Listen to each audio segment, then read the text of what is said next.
Hello, everyone. Welcome to a special edition of the Event Industry News podcast.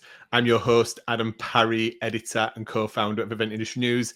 And today I'm joined by Rodney Hart of RainFocus. Rodney, welcome to the Event Industry News podcast. Adam, thank you. I've been listening to the podcast for some time, so I'm excited to be here. That's good. You're our one listener that we've got. Yeah, it's we're all good. Rodney, today we're here to talk about the rise of micro events, which is more than 4 people. We're just going to get that out there straight away. Micro does not mean less numbers of people, but let's start with the basics, Rodney. When you talk about micro events to other people, how do you describe them? What do they look like to you and to RainFocus?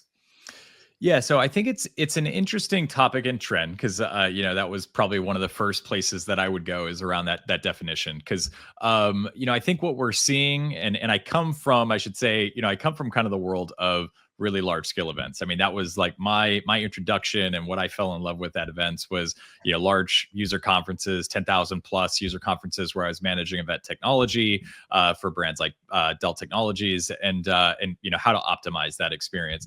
And I think what we have seen in kind of the, into COVID and then back out of COVID, I think there is, a higher barrier around like, hey, if you're trying to get me there, what exactly is in it for me? If I'm getting on a plane, if I'm coming out to your event, what's in it for me? So I think what we've seen is not, the going away of these larger events, but also the opportunity of really diving in and saying, how do we take this potentially content that you do at a user conference or at some large scale event, but really break out experiences, whether that's the idea of like a road show. I think you see, these larger user conference breakout, and, some of our client events as well have kind of broken those out into a series of 4, 10, 12 different experiences in other markets. But also, how do we take this opportunity now of identifying, hey, maybe this is an audience that we don't even have enough content to do at a user conference, or it's not worth one of our rooms or breakout rooms at a user conference where we have 15,000 people, but we know we have a group of 30 people in a market that's worth doing an event for, especially, the more we have that data and understanding where people are, how do we bring these experiences? Because you can get a ton of value. And I think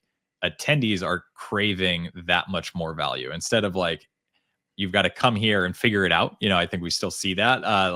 There is everything for everyone, but then there is this idea of how do we develop micro strategies because of how tailored and how kind of in tune to our data and our CRMs we can be. And I think sales is seeing that a lot too, with, how do we kind of bring these experiences together and really help us drive business forward? Yeah, so for me, I'm hearing there that this is kind of leading very much into almost that hyper personalization of those experiences for smaller niche groups. Maybe they're like-minded, similar roles or similar challenges, objectives, and there's something very specific that that group of people wants to kind of aim at, discuss, or focus on as part of that experience, right? Yeah, that's exactly it. And like I said, the events that I do now at RainFocus, I have the challenge of kind of bringing all of these, expert event managers and directors and thinkers of like strategists around event, and I've loved that. We don't have too much of the problem yet, of like, hey, the event's so massive that we need to now break down and do some micro ones, though we do micro events throughout the year. But when I think of kind of my experience before in an event like a 15,000 person event, you might have content. Like I remember there being big discussions around like, hey, we need to do a track on X topic. Obviously, let's take the last couple of years. Hey, we've got an AI implementation in our software and our product that we really want to focus on, and so maybe that justifies a track. But every track, in the venue means there's less of some other content. So you still might have a large scale audience who you're now saying, hey, we're going to give you a little bit less for this track that we think maybe are net new customers. And so it's really finding that balance. But I think the idea of micro events is, hey, we now know, people are willing to travel to, smaller, more tailored events. It doesn't just have to be sandwiched into this one event for everyone if it doesn't make sense, or if that's maybe not the best avenue to do it. We might know, hey, we've got a good concentration of people on the East Coast. Let's pick an East Coast city that we know is going to be easy for them to come to. And we can dive in one day, 4 hours, 6 hours on this particular content, or maybe it's smaller than that. Maybe it's a workshop with a dinner or something like that. How do we create an experience that we know we can bring and attract the set of attendees, as opposed to hoping they kind of find that needle in a haystack in our user conference and trying to, have sales say, hey, there's 2 sessions out of this 4-day event that we've got going on here. Do you want to come out and spend 3 or 4 days with us? And, one session's on a Monday, the other session's on a Thursday, but we think you'll get a lot of value out of it. It's kind of like, maybe there's an opportunity of that new thing to be a 2-hour, East Coast based, workshop plus a dinner or something like that. I think that's really interesting around that strategy, right? Of like, people are time poor, where we've got so much else going on in our personal lives and our work lives, that committal to event 3-day, 4-day programs is actually quite a big ask. So I really love that actually that strategy gives you a much more focused kind of like, just come for half a day, and actually we're kind of coming to you rather than asking you to come to us kind of thing. One of the things that strikes me though is kind of that next part of this, Rodney, is like ROI, right? This is the thing that every marketer is tasked with. You're tasked with it yourself. Like, with larger scale events, there's economies of scale. There's maybe not as much flexibility on venue and things like that, because you have to fit so many people into a certain space and things. But you can work out on economies of scale of catering and other things and other ancillary costs, getting the team there. What advice do you have for other people that are looking at that micro strategy, but to still demonstrate that it was a valuable investment? Because actually the price per head could be quite a lot more, right? Right. Yeah. And it's so interesting because, again, obviously running events for RainFocus now and really kind of creating the event strategy, we have very real conversations. We're kind of we're finalized, our reconciliation from RainFocus Insight, our user conference that happened, mid-February. And, we're every year looking at that cost per head. And like you said, there are economies of scale that happen. But I would also say there are what a micro event might let you do that, trying to squeeze more people into one venue is harder to do, is figure out what exactly do we need from a venue perspective? Do we need overnight? Do we need hotel rooms? Do we need F&B costs, or how do we want to strategize the F&B costs? Because I think with a large scale event program, so many of those costs, 30-40% of your costs might be F&B, because you're bringing all these people here, and that's part of the expectation, where maybe you have a 2-day workshop and you have a dinner or something planned, but you're not talking about thousands and thousands of people. You're talking about a really strategic 20-30 people. And, maybe you have some strategies that you can look at for how do we potentially handle this? Are there kind of net new sales dollars that we can, bring into this budget as well, that kind of fits with our marketing spend, because we're really bringing an opportunity to sales and saying, hey, we're looking at this. This is a group of customers. We think we can get there. So I think there are some strategies that might help offset. And then obviously things like hotel nights, how many people are you bringing? How many internal people are you bringing? I know for our events, that's a cost that I'm super mindful of. Is we obviously need our sales to be there. We need a lot of our internal people to be there, and that's a cost that we're aware of. So I totally agree with you. I think that there is, because they're smaller asks, I think within that marketing budget, there is a way of fitting some of those in, because they are a fraction of the cost of your large scale, or potentially, the cost of a large scale program. But I think you have to show, for us, everything that we're doing, our sponsorships at trade shows, every dollar that we're spending, we are evaluating who did we interact with, what did we get out of it, did we move pipeline forward, and especially and I think a lot of our customers, a lot of your listeners probably have this too, where it's deal cycles can be longer, so you have to really be mindful or be paying attention to those details. And we are, but again, there's also that effort around, okay, how long, or what do we think that is going to look like? What justifies the success of having run that event program? And I think your larger scale programs probably have just that wider, catch-all audience that maybe you're going to see a little bit more of that, where if you plan an event for 15 people and you get 5 and it wasn't the right 5, or it's 5 from one account but you were hoping for 10 accounts, it might be more susceptible. But at the same time, in the other side of things, I think there is something that's a little bit more efficient about that as well, where you could look at it and say, okay, well, if this dinner goes away, it's a lot different, from a brand and marketing perspective than if, like, you say, our user conferences, like, we didn't see what we wanted from our user conference. That annual event you could rely on is now gone. But I totally with you. I mean, I think it gets down to, how are you measuring? Are you measuring what are those elements that you're looking at? And, your listeners may have kind of full scale view, which is what I love about the role that I'm in now, in kind of a, smaller company. I have a full scale view. I know in my past roles, I kind of had the view up until you kind of hand it off, and you expect there to be some business outcomes. And, I think COVID taught a lot of us in events where it's not just the people. I think that in-person experience generates a lot of the value for sales, because we saw some of those larger audiences, and a lot of those have kind of waned in the post-COVID timeframe. But it's also just that opportunity of really having a deep dive conversation and getting really far in a short period of time with explaining what the use case is, what you might be able to get, instead of, a meeting here, I've got to have a conversation there. You can really get a lot of that done in these smaller event settings.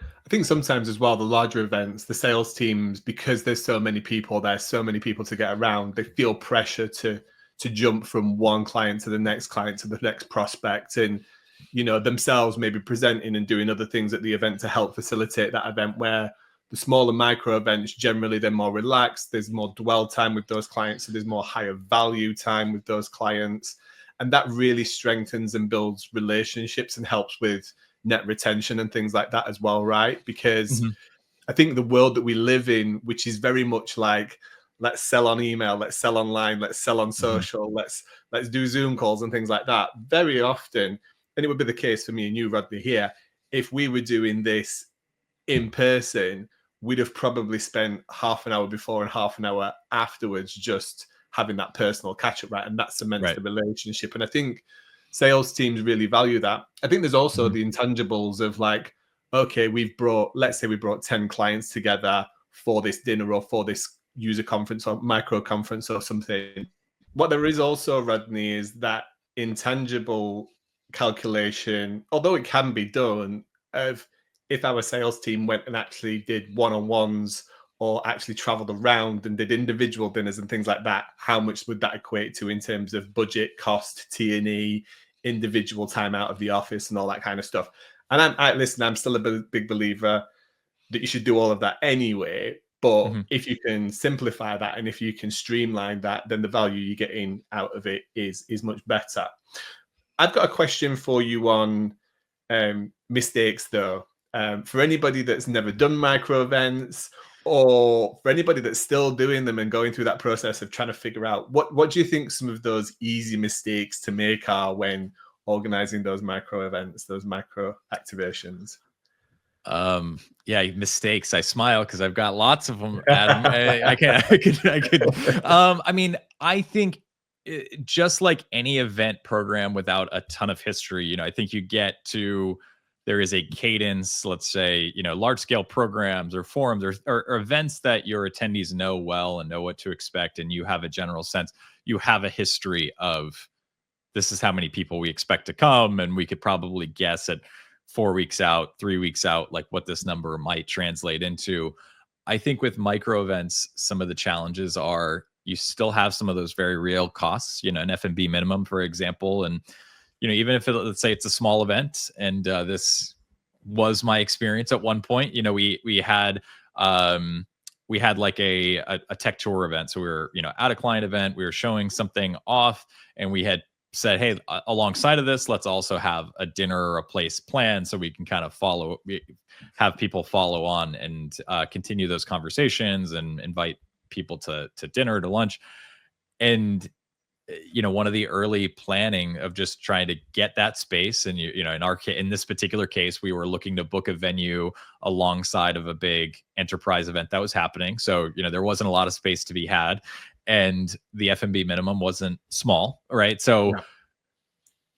And then the appetite of like transitioning, people go like, oh yeah, we got what we wanted out of here, but we had this like dinner venue, or that had one person. Again, it was a successful small, like for what it was, but then we had kind of one person with too many salespeople transition over to dinner, and you just look at it and go like, how did we, just the projection of space to people and getting that right? Because that can be worse, almost having one person show up with 5 salespeople, even though you had kind of the educational part go well, you can then have this moment of probably that customer going like, oh, I don't, what did I say yes to? And then for us, I think the idea of spending, at that point, when you're talking about a cost per head, if you're looking at a cost per head per person, where you might be expecting maybe $100 per, or $150 per person, suddenly you've spent multiple thousands of dollars per person on this dinner. And even though you might have had these other components that worked well. So I think what I'm trying to get to is understanding what that event is and trying to project that out without a ton of history, especially if this is, hey, we're targeting it, we want to build it. What exactly is the lead time to get people there? How many people should we be seeing at 2, 3, 4 weeks out? It looks and feels a little bit different than probably you'd be used to if you're accustomed to running either larger scale or more steady state programs. I'm sure Adam, with an Event Tech Live, you kind of know, hey, I know when my registrations are going to come, but I know they're going to come. And even though people like me ask you all the time at 4 months out, like, oh, who's registered yet? And where, you kind of know, yep, okay, like I'm starting to see this activity, there is a pulse, but I kind of know what this will translate into, where with these smaller events, you might still be looking at, as we had said, micro events. We've got 0 people at 4 weeks out, and you look at everyone and go like, but we still feel good about, because it's even from an attendee's perspective, they're not thinking of it the same as a 3-4 day event where they might be on the fence and it's in their backyard. They don't have to get on a flight to go to it. That was kind of the intention. It's just that projection as to, are we going to get the right number of people? What if way more people? How do we handle some of those situations? So I think, to me, that, like, from one mistake, I can tell you, like, I am a little bit slower in these events to book the actual meals, but like, depending on how all of the event components shake up, I've stopped kind of pre-booking a larger lunch or dinner space without having a sense of like, well, what is this all going to shape up to? Because, if you're a restaurant or any place that is selling that space, at the end of the day, you have an F&B minimum for a reason. Because if you do or don't bring those people, like, I didn't sell this, I didn't book it, I didn't do anything. So you kind of understand what the position is. But that's, again, one of the challenges, and also one of the areas where there is a mistake opportunity is, what is the right audience for that? Would you say then a good strategy, because you kind of mentioned it already, but I couldn't work out whether it was a pro or a takeaway, is a good strategy to try and organize a micro event around a larger other event, or even then also kind of try and collaborate with complementary partners and things like that, so you kind of all share the weight a little bit, not from a cost, but also from an audience acquisition perspective? Yeah, no, that's a great question. I'm sure you're seeing this a ton in your space, and this is now kind of bleeding. Events that we run are ourselves versus like kind of events that we're either sponsoring or showing up as a sponsor. But definitely I see that as a strategy that's continued to grow and develop. Like, as I'm talking to, other partners of ours, and, we're having that active discussion of like, are we going to show up as a sponsor? And, I have this people at our own event as well. Like, we may or may not sponsor, but we'll be there.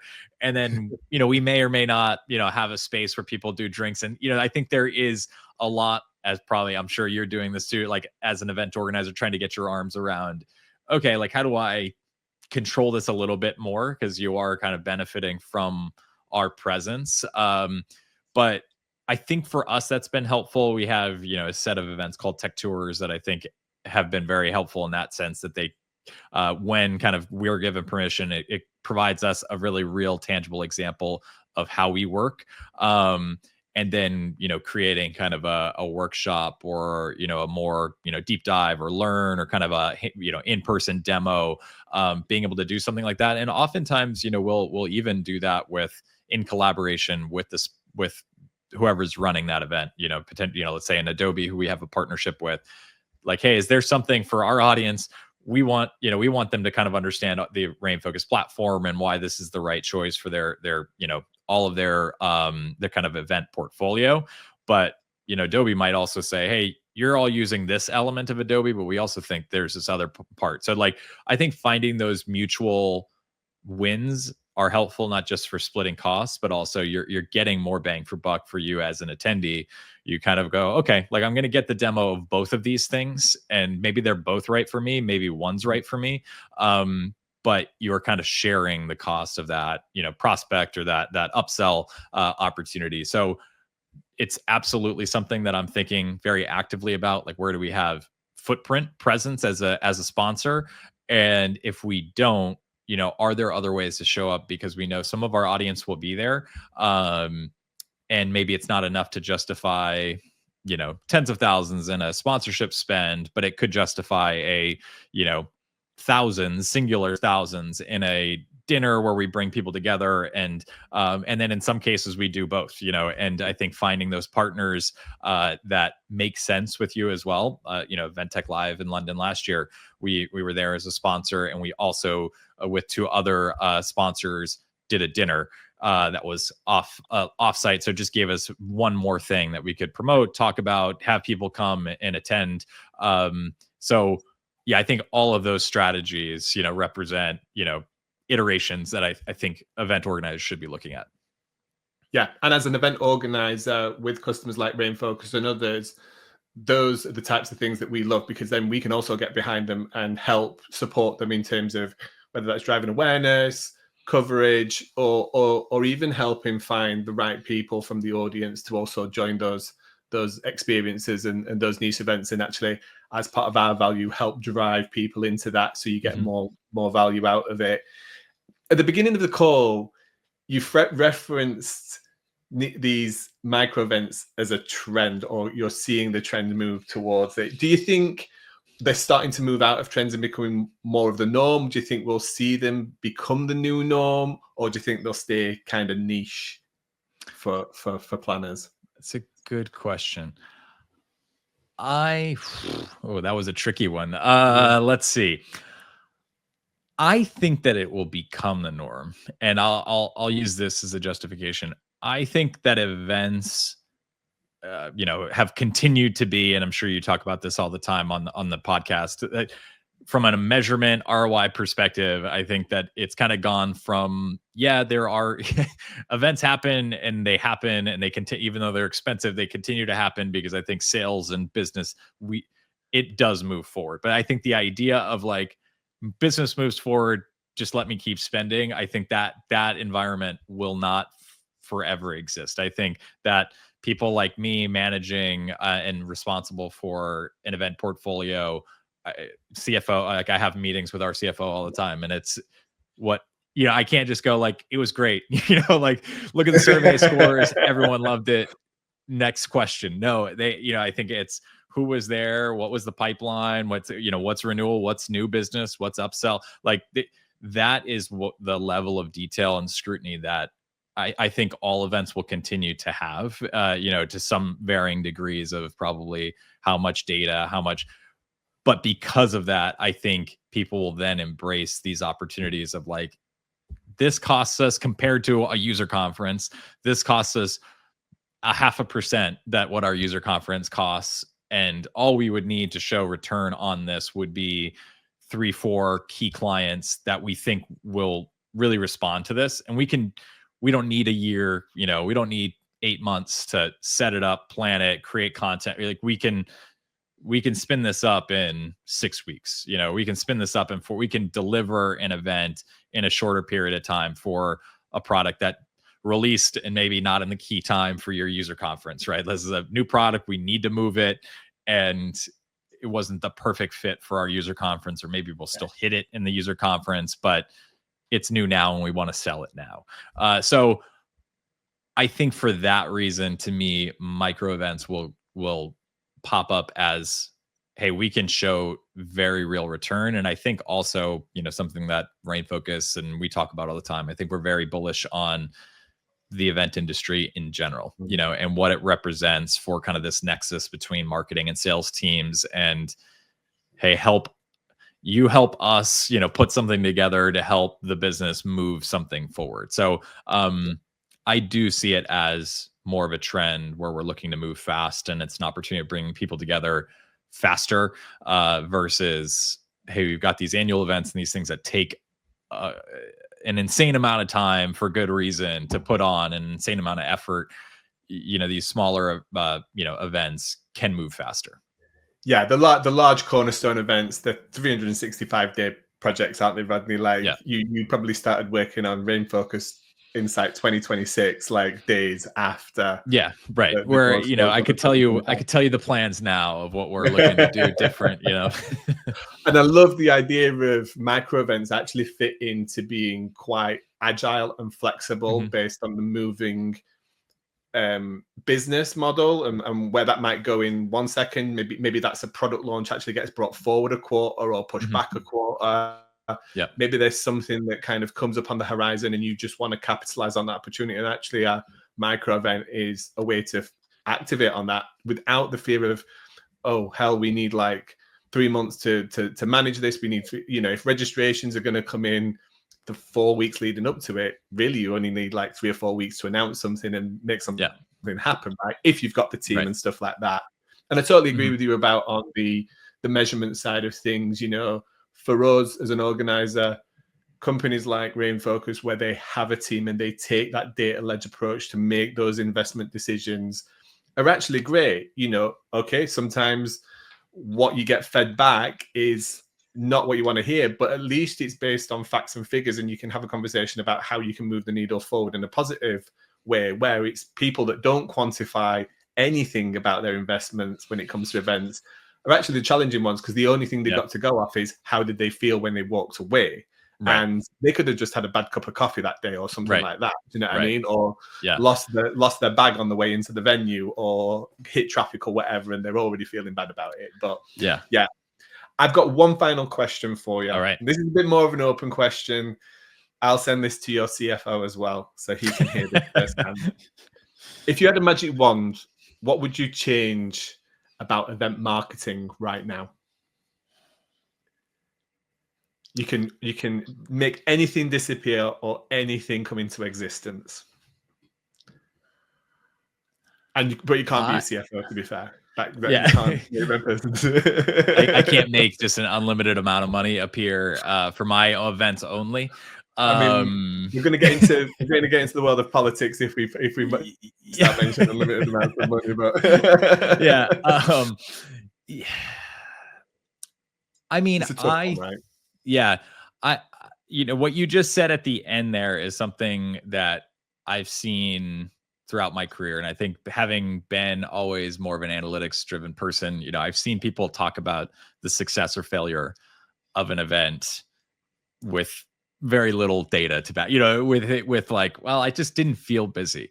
And, in my mind to say, like, based on what, like if I show you that, well, actually your scans were 30% higher than last year, didn't feel that way. Okay. Well, I can't change, so like, I think for me, I think continuing, we kind of continue to dial into this, but I think the metrics and having just like take like these AI models. I would love to just be able to have kind of an output from everything almost instantly of, hey, this is where it's going, this is the trend from based on all of the activity that you saw last year and the business that came out of it. I would love to be able to understand that the second, that an event was over. And I think a lot of variables will change, or kind of have kind of this box that I could always just click back on and say, what are we trending for? Our ETL London, investment last year, what are we trending for? Yeah, Like yeah, all those yeah, touch points. Cause I would say, I feel really proud of how many data points and what is tied in from our system, right from registration, from upload, like how we're looking at that. But that doesn't mean that there isn't still a lot of like work and evaluation and decisions, and well, does this count or does that not? How are we establishing the value? How do we measure the actual intangible value of those conversations that you've talked about too? How do I know really how all of our customers felt leaving, not just the 20% who took the survey, and not just the questions that I asked? So I think I'll go into the real magic world of, I think that's what I would love to know is at the end is like, how did everyone actually feel at the end of this experience? Was it worthwhile? Was it not? Should I do more? Should I do less of these? yeah. Um, Without having to survey and get, and kind of rely on the people who tell us what they think, you know, what did people actually have? That would be my magic wand that I'd love is I get to know everyone's thoughts You see, after every event. I'm hearing death of the survey, death of the post-event survey. Like I could do without that as well, mate. It's the same stuff over and over again. Somebody didn't like the toilets, they didn't like the cupcakes. You can't really move the needle on that kind of stuff. Yeah, And yeah, and it's like I just wish I could get more. Like, I mean, all of that. Like, I look at all that data and it's helpful, and the feed. Like, really, I've moved to almost exclusively looking at the written in, yeah. feedback, especially with the tools that we have now. There was a time frame where it was like that was the bane of my existence was like, oh, what did people have to say? It'd be like, I don't know. There was, 15,000 person. It's just like, there's two. But now I think those AI tools make that really compelling and interesting information. I think you find some information, but I kind of wish that's all I almost need to know. Like, I mean, sure, give me something quantifiable, but tell me, I want 100% of people telling me exactly what they thought And and I walking I away. don't I don't think we're far off that. And I think where we're talking about is like it's not quite minority report, but we're talking like predictive analytics and kind of analysis of trends of past things and what's coming. And we know so much about the event already. I think the valuable thing, which I hope we get to, is let's say I have 3,000 visitors to Event Tech Live. The value is actually sending every single one of those visitors one question that is Mhm. hyper personalized to them and their experience and one of their objectives coming into the show. I just want to know one thing about Yep. Rodney's experience that I think was the highest level priority for him. And Mhm. did we deliver and did he achieve that? And if not, how could we make it better next year? Right. Because often the feedback comes because it's overwhelming in terms of like, Right. oh, well, can I remember everything? And what was it Right. that? And do I really want Yeah. to answer that? And blah, blah, Yeah. blah. And it's very Right. generic. Whereas like Yep. just one question to Rodney that feels like very personal to him about his Yeah. experience and what he was there for, or for anybody or for myself, Yep. then all of a sudden that's really super highly valuable feedback. And I think we'll get there. And I think Yeah. companies like RainFocus and others will be the ones that pioneer that kind of Yeah. stuff because it'll be that identifier of that unique customer record that we'll be able to pull on and deliver on that. Exactly. And I agree with you. Like, I think we're getting there. I would say the way that AI tools have kind of infused themselves into my workflow at this point, and the things that I have, an AI, assistant or tool do for me now, if you would have told me 2-3 years ago, it's Yeah. impressive how quickly. And then I think that it's seeing that like opportunity and how quickly something like that has changed. How quickly a chat GPT result is so much more valuable than the idea of Google searching X. Like, I found an event venue for an offsite through a chat GPT search by telling it basically, hey, this is the vibe I'm going for, Yeah. and like, it's not that you can't do that in Google. It's just that it's, not It's not the way that output, Google's built, really. it's just like, it's the output is not the same as someone saying, hey, look, here is something and why. And to me, that's so powerful. And so similarly, I feel like to your point, getting 100% feedback, but probably there's just new strategies around that, and really leaving knowing, hey, it was a good use of time for everyone. Like, we kind of know that, but I would like to know it more completely than we do. And across the board, not just from someone's experience, but also from a output perspective. So we've got a lot of the pieces. I could pretend that I have that answer and that it's happening super easy. But we can get the answer, but it's probably not super easy is the real answer. Yeah. Well, Rodney, thank you very much for coming on today and chatting to us about your own experiences, providing that advice, that strategy, and an insight into your own very magic wand. Finally, where can people find you online if they want to connect with you? Yeah, connect with me on LinkedIn. That'd probably be the best place. So Rodney Hart, working at RainFocus as the VP of events, and would love to connect and have any conversations there. Also a member of SEMA. So anybody who's listening to this and might be a member of the SEMA or PCMA organization, I'm actively involved there. So SEMA Summit is another event, industry event that you can see me at. Thank you very much, Rodney. Thanks everybody for listening. Thanks, Adam.